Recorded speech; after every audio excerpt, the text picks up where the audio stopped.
طبرانی میں حدیث ہے، اور حدیث کے راوی مولا علی شیر خدا ہے۔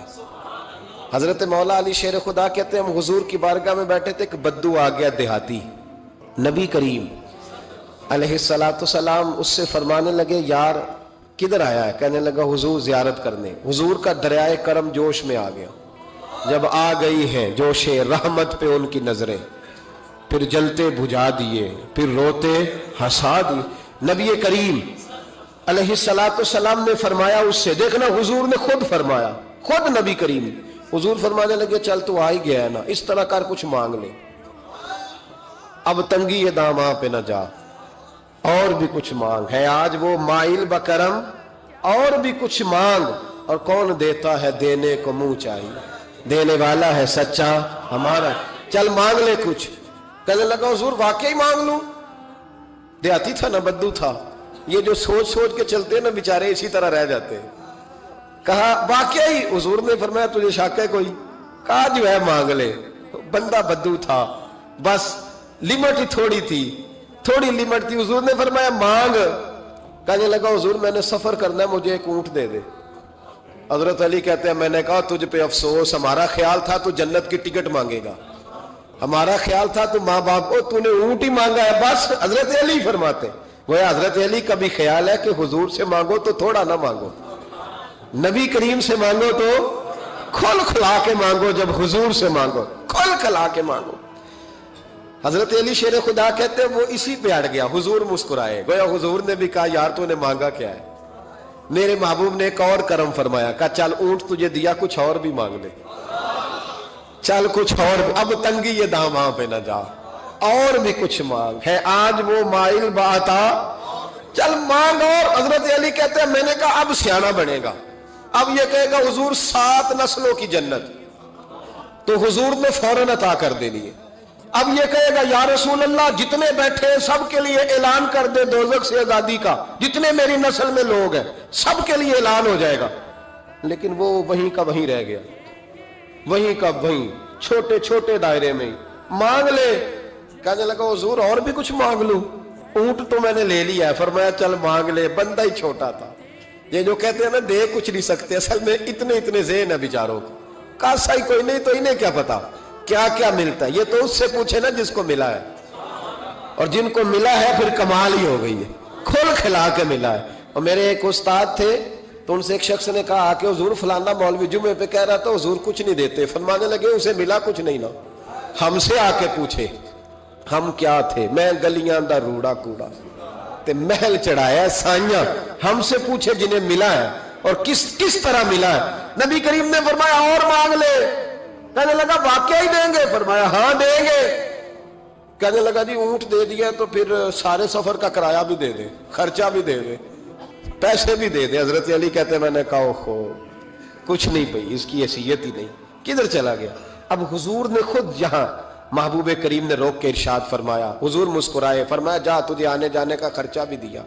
اب ذرا لفظ سننا، حدیث طبرانی ہے، محبوب فرمانے لگے تجھ سے تو حضرت موسیٰ کے دور کی وہ بوڑھی اچھی ہے۔